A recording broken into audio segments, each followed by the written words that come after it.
de tineri de la adolescenții, de la Iordan, care a fost agresat de tineri, dacă știți care este starea ei și ce s-a întâmplat în general?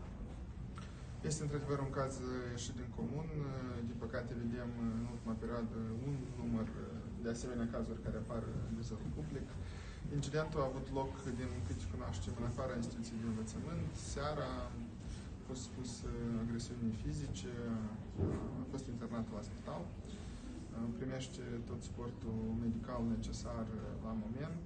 În același timp, astăzi se deplasează colegii în instituția de învățământ pentru a discuta cu colegii de clasă, pentru a discuta cu instituția în ansamblu, a stabili în ce măsură au existat semnale cu privire la un comportament neadecvat raportat anterior și în ce măsură acele semnale au fost transmise instituțiilor abilitate.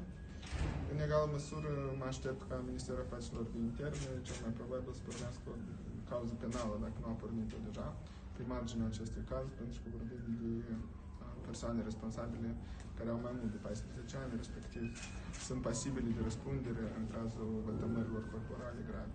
De ce se mai întâmplă astfel de cazuri la instituțiile de învățământ?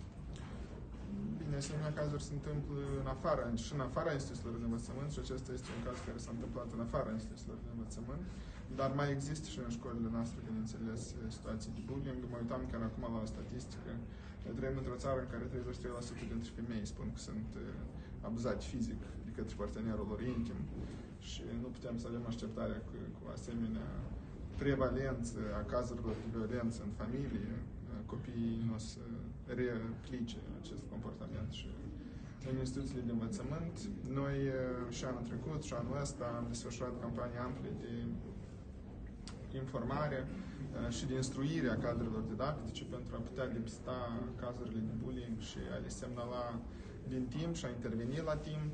În același timp, în mai mult de 100 de școli s-au făcut activități cu suportul UNICEF-ului în formatul Teatru Forum pentru sensibilizarea elevilor pe marginea acestui subiect.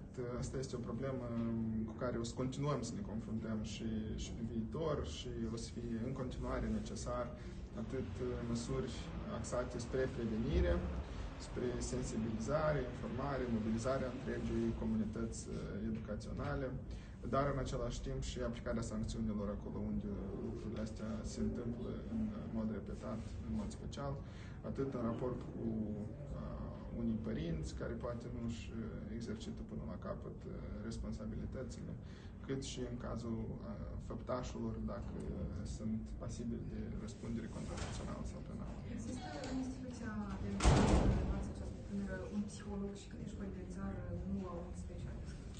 Există un psiholog în instituția din Țpala, se discută și cu ea pentru a stabili, după cum spuneam, în ce măsură persoanele care se fac responsabile au manifestat asemenea comportamente și anterior.